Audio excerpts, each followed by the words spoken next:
The lookout. The plaza boss needs eyes everywhere. That role falls to you. You're 15, sitting on a plastic chair outside a convenience store in Culiacan. You have a phone, a soda, and one simple job: watch the road. If you see military trucks, you send a coded text for a bird. If you see black SUVs with tinted windows, you text a snake. That signifies a rival cartel. For this, you're paid $100 a week in cash, no questions asked. The other guys don't speak to you. You're just part of the furniture. But you're learning. You see how the system operates. The local police drive by twice a day and wave. They're on the payroll. The real threat is the Marines. They can't be bought. One day, a convoy of them rolls through. You freeze, forgetting to send the warning. 30 seconds later, your phone explodes with messages. Where were you? Were you asleep? A man appears beside you. He doesn't yell. He just looks at you, his silence more chilling than any threat. Next time, he says, we bury you in the desert. You don't forget again. Level 2, the transporter. You're 18. A man approaches you at a gas station. You know how to drive? Of course you do. Good. Tomorrow, 6 a.m., warehouse on the south side. You show up to find a white semi-truck. The cargo bay is loaded with hundreds of watermelons. Welded beneath them into the floor of the truck are 500 kilograms of methamphetamine. Your route is from Sinaloa to Tijuana. It's an 8-hour drive. If you get stopped, you face 20 years in prison. If you make it, you get $3,000. You drive. Every time headlights appear in your rearview mirror, your stomach drops. But you make it. You park at a designated warehouse where men unload the truck. One of them hands you an envelope. You've never held this much money in your life. You do it again the next week and the week after. Soon you're making more in a month than your father made in a year before the cartel killed him for refusing to sell his land. The work becomes routine. You stop being scared. That's when people get sloppy, and that's when they get caught. Your cousin is arrested at a checkpoint. He gets 15 years in Altiplano. The cartel doesn't send lawyers. They just find a new driver. Now they give you a gun and a list of addresses. You're a collector. Business owners in the plaza pay a monthly tax. It isn't optional. A taco stand pays $500, a pharmacy $200, a nightclub $1,000. You go door to door collecting the envelopes. Most people pay without issue. They understand the rules. But there's always someone who thinks they're smarter. A restaurant owner tells you business is slow and he can't pay this month. You nod and leave. You come back that night with 2 other men. You smash every window, break every table, and beat the owner unconscious in his own kitchen. The next month, he pays double. You're now making $1,500 a week. You buy a used BMW. You buy your mother a new house. She doesn't ask where the money comes from. She just cries and hugs you. But you are also now a target. Rival cartels want your territory. The government wants to make an example of someone. Every time you collect, you're exposed. Level 4, the cell leader. You're 25 and you run a cell of 10 men. Your job is simple: move the product and protect the territory. The cartel supplies you with 100 kilos of cocaine every month. You break it down, sell it to distributors, and send the profits up the chain. You keep 10%, $50,000 to $100,000 a month in your pocket. You're also responsible for security. If a rival group tries to move into your plaza, you respond with violence. You don't wait for orders, you handle it. A rival crew kills one of your lookouts. You find out where they operate and send 6 of your men armed with AK-47s.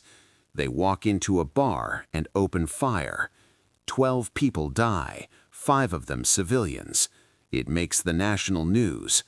The government promises justice, but with the governor on the payroll, nothing happens. You're living well. You have a house with a pool and a girlfriend who thinks you own a construction company. You command respect, but you are also managing chaos. Your men are young and reckless. They get high on their own supply, start fights, and attract attention. You have to discipline them. Sometimes that means a beating. Sometimes it means a bullet.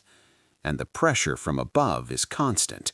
The regional boss always wants more money. If you don't deliver, you are replaced. And in this business, replacement is permanent. Level 5, the regional operator. You control an entire city now, perhaps Reynosa or Nuevo Laredo. You have 5 cell leaders reporting directly to you. You manage supply, distribution, and violence on a larger scale. Your meetings are held in safe houses that change weekly. You arrive in armored SUVs, flanked by bodyguards, and carry a gold-plated pistol you've never actually fired. Your job has become strategic. The plaza boss wants to expand into a neighboring state, and you plan the operation. You identify weak points in the rival cartel's territory, bribe local police to stand down, and coordinate the assault. 30 of your men roll into a town at 3 a.m. They eliminate the rival cell leader and his crew, hanging their bodies from a bridge with a message, "This plaza belongs to Sinaloa." You also manage the money. Millions of dollars flow through your hands every month. You can't deposit it in a bank, so you launder it by buying restaurants, car washes, and construction companies, legitimate businesses that hide illegal profits. You're personally making $200,000 a month. You own properties in 3 states. You have a wife and kids who live completely separate from your work life. You tell them you're in the import-export business. They don't ask questions. But the walls are closing in. The DEA has your phone tapped. Your own lawyer told you. You communicate only through messengers, meet only in person, and speak only in code. You're fighting a 2-front war. The government wants you arrested, rival cartels want you dead, and ambitious men within your own organization want your position. You sleep 4 hours a night and trust no one completely, not even your own brother. Level 6, the plaza boss. You run the state. Every drug shipment, every murder, every bribe goes through you. You command 500 men and generate $20 million a month for the cartel. Yet you are a ghost. The public doesn't know your face. You give no interviews and appear in no photos. You live in a fortified compound deep in the mountains, protected by 20-foot walls, armed guards, and attack dogs. Your work is now politics. You negotiate with other cartels to avoid unnecessary wars. You meet with governors and generals. You don't threaten them, you make them offers. A suitcase with $2 million, a share of the profits, a piece of the empire. Most accept. The few who don't are exposed. Photos of them with mistresses, evidence of corruption. Their careers are destroyed. If they still refuse, they disappear. You are also a CEO, managing logistics on a massive scale. Cocaine from Colombia, precursor chemicals from China, marijuana from the mountains, heroin from poppy fields. You coordinate shipments across continents, overseeing tunnels under the border, submarines, and drones. You personally earn $1 million a month, but the money is just a number on a screen. You have everything you could possibly want and nothing you actually need. You can't go to your daughter's quinceañera, it's too dangerous. You can't visit your mother's grave, snipers might be waiting. You live in a golden cage, and the paranoia is eating you alive. Your head of security might be working for the DEA. Your accountant might be skimming off the top. Your right-hand man might be planning a coup. You execute 2 of your own men based on suspicion alone. Better safe than sorry. Level 7, the cartel leader. You built this empire, or maybe you inherited it, or killed your way to the top. Either way, you are the boss. Your organization moves 100 tons of cocaine a year, with cells in 15 countries and politicians in your pocket. You are worth $3 billion, but your name is on every most wanted list in the world. The United States has a $10 million bounty on your head.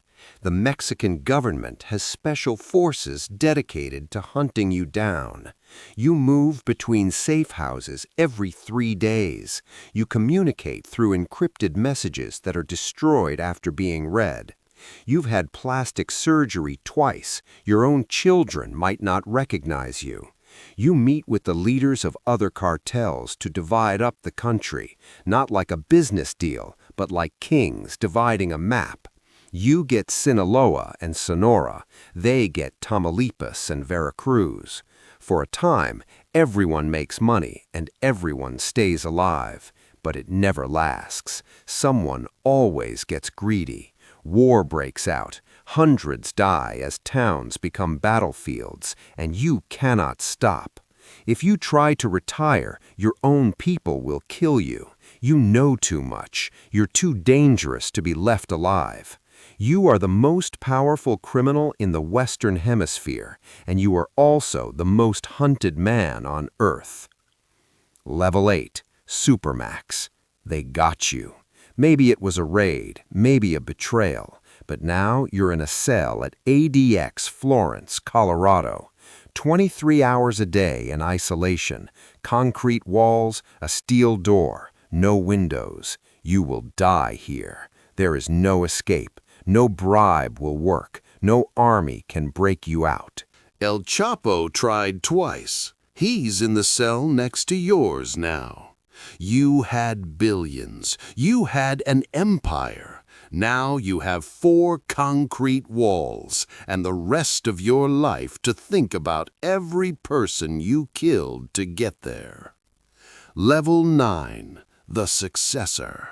The cartel doesn't die with you. Your nephew takes over, or your son, or a top lieutenant. Someone always steps up. The drugs keep flowing, the money keeps moving, and the bodies keep piling up. The cycle never ends. You were the king.